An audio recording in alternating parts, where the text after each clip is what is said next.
Ew, ew, ew, ew, ew.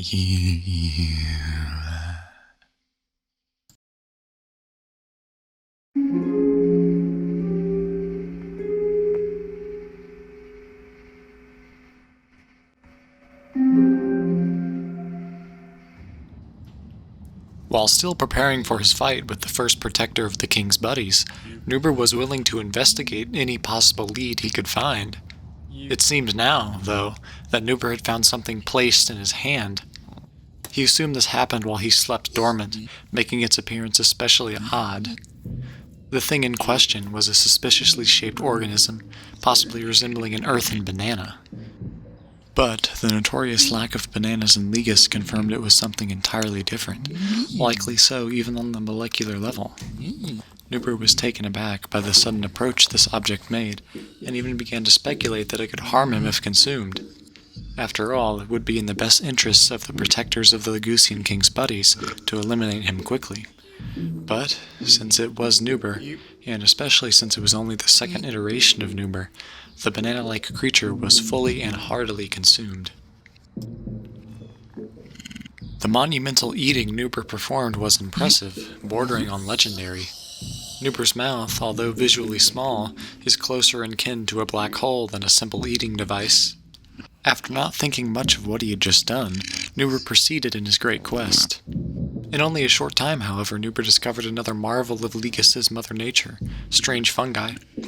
Nuber knew not to consume these, as they are said to cause hallucinations, nausea, vomiting, and even death.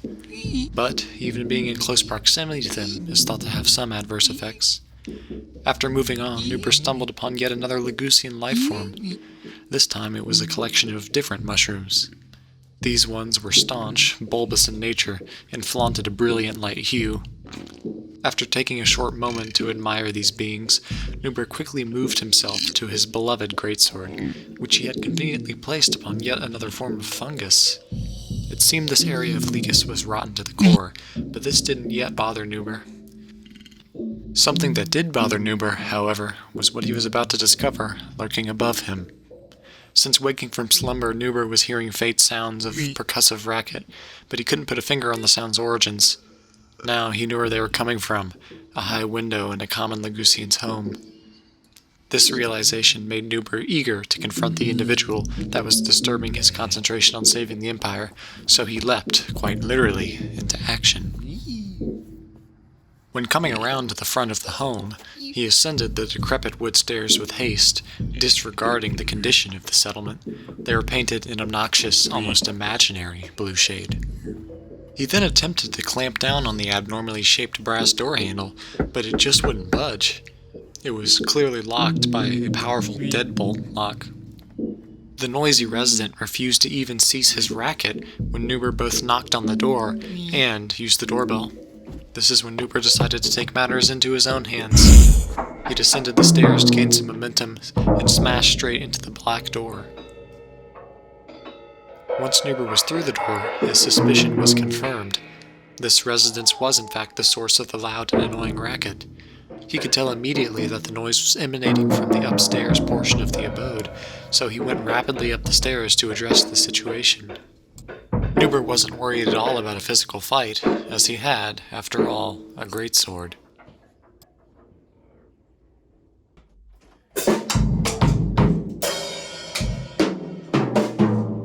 The musical Legusian was attempting to play drums, but the result of his effort was putrid. The cacophony of sounds filling the cramped room gave Nuber motivation to evict the man from his own drum set. His playing was so poor that Nuber, at the time, considered this the worst experience he ever had in Ligas. The musical Legusian was obviously not professionally trained, and even seemed mentally slow. When Nuber confronted him, he hesitated, but eventually just gave up his drum kit for Nuber to play on. This had a weird feeling about it. Why would the Legusian voluntarily give up his drums to a stranger? And even more fantastical was the notion that the terrible drummer failed to even notice Nuber enter the room in the first place. This seemed so fake. Nevertheless, the quality of the drum set was undeniable. It was top-notch. Even though the Legusian gave up his drums, he remained irate over Nuber's takeover. Then another ridiculous thing occurred, something too crazy for this Nuber to believe. He just gained a new outfit. Nuber was equipped with a cowboy hat, blue flannel shirt, sterling silver chain, and professional leather musical performance shoes. At this point, Nuber was destined to play these drums. The situation was so ridiculous, it seemed comical.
Where did Nuber learn to play drums?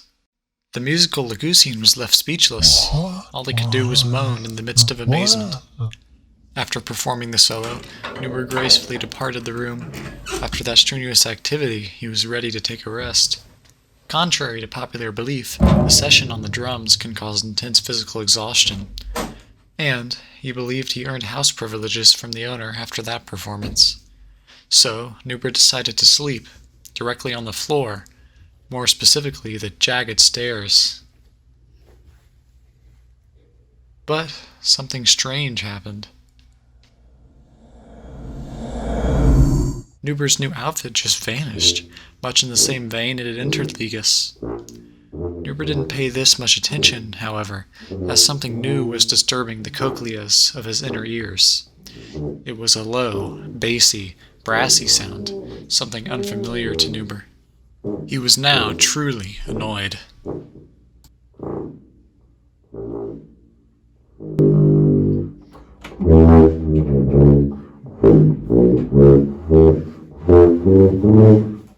Now the musical Lagousian was attempting to play a tuba? Nuber couldn't believe that after getting absolutely roasted on drums, this man had the audacity to play another instrument even in the mere presence of him. He instantly kicked him off of his ornate elephant-shaped wood and fabric stool, and took a seat where the stranger had sat. This particular room had a stranger atmosphere to it, as a unique box blocked off a passageway behind the stool. This was of no concern to Nuber, though, as when he sat down, he did the impossible. Nuber generated his own tuba. He'd previously seen things appear and disappear through space-time in Ligas, but had never actively participated in that kind of grand-scale play before. All Nuber had to do was play it.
That solo was almost enough to give the stranger a heart attack. How had Nuber managed to learn these instruments instantly? How had this man let Nuber into his house without a confrontation? None of this seemed to add up, but oddly enough, even though this particular Nuber was no intellectual slouch, he didn't question these happenings. Ever since Nuber woke up from his daily rest, he had been experiencing otherworldly things. First the outfit, then the drums, then the tuba fabrication. This all seemed like one long, weird, lucid dream that was relatively meaningless. After all, word was spreading that Omig Oolagar was tapping into the possibility of using visions to scare potential rebels like Nuber. This didn't quite add up, though, as if this was a vision. It was quite entertaining, far from horrifying and gloomy. Maybe it was some signal being sent from the Legusian archives, a plea for help requesting the archives become reconnected with the rest of Legus after their years-long isolationism? There could only be useless speculation. Nuber was once again tired, so he retired to a common rock near the musical Legusian's home.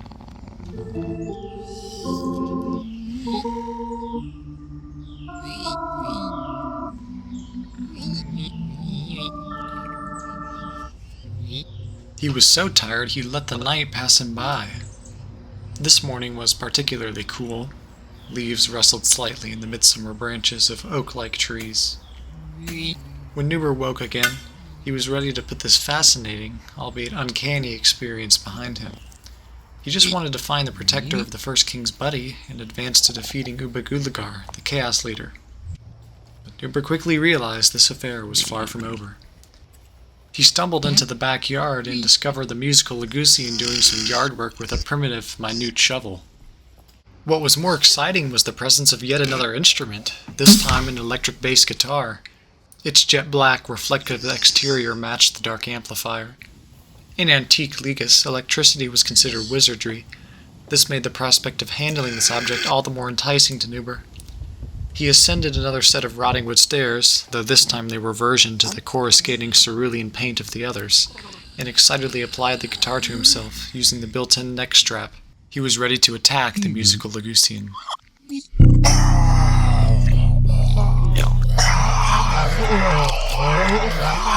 The power of the vibrating amplifier pinned the poor Legusian to his own fence, and this gave Nuber great joy. Nuber watched the man fade away, just in the same manner as both the clothes and the tuba, but then he saw he had left something behind. The object appeared to be an ancient Legusian sword, definitely not something a normal Legusian would be carrying around. Was it lodged painfully in the man's stomach, or did it just appear when he disappeared? Whatever the case, Nuber claimed the magnificent weapon as his own, and began carrying it across the plains. The weapon itself featured an intriguing sheath, as it was encased in thick ropes. From afar, the shape of these cords that wound themselves around the sheath resembled a large worm. Perhaps this was symbolism, or maybe the weapon was made as a tribute to an ancient worm-like being that once resided in Legus. More importantly than the sheath, the sword itself was a masterpiece. This weapon had to have been forged by a great blacksmith, perhaps not Andre, the man who forged the famous green-chain greatsword while on his deathbed, but certainly another Legusian metalworking legend. It retained its sharpness impeccably. For Nuber, though, this may not have been a good thing.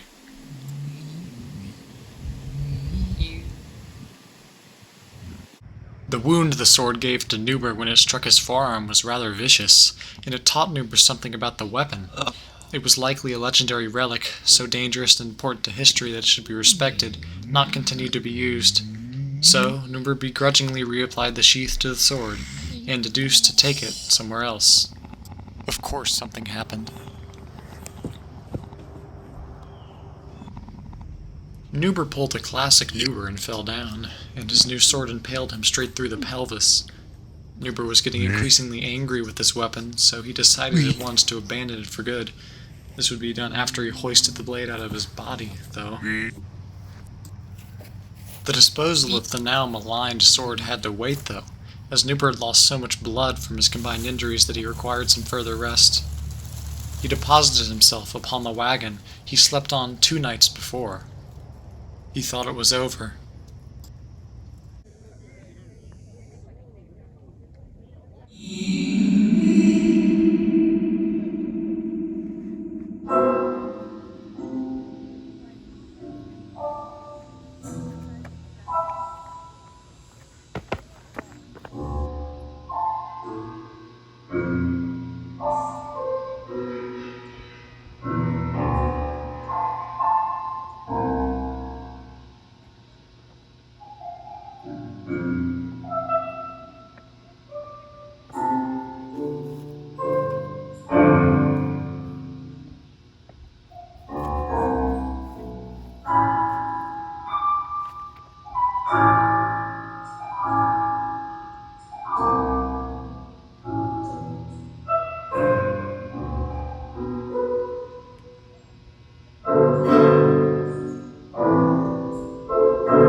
These past 2 days consisted of the most mental trauma Nuber would endure in Ligas, save for very few other crippling moments.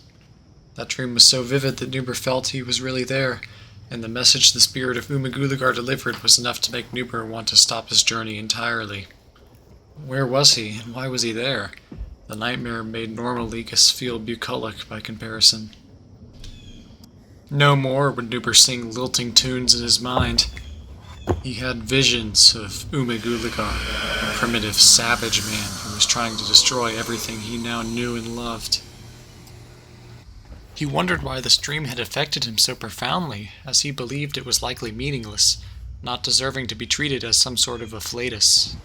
After all, everything from the past 2 days was likely a large dream. So, Nuber wrote this off as just another weird experience. He wanted to move on with his quest. He soon realized everything is real, and there are never dreams in Ligas.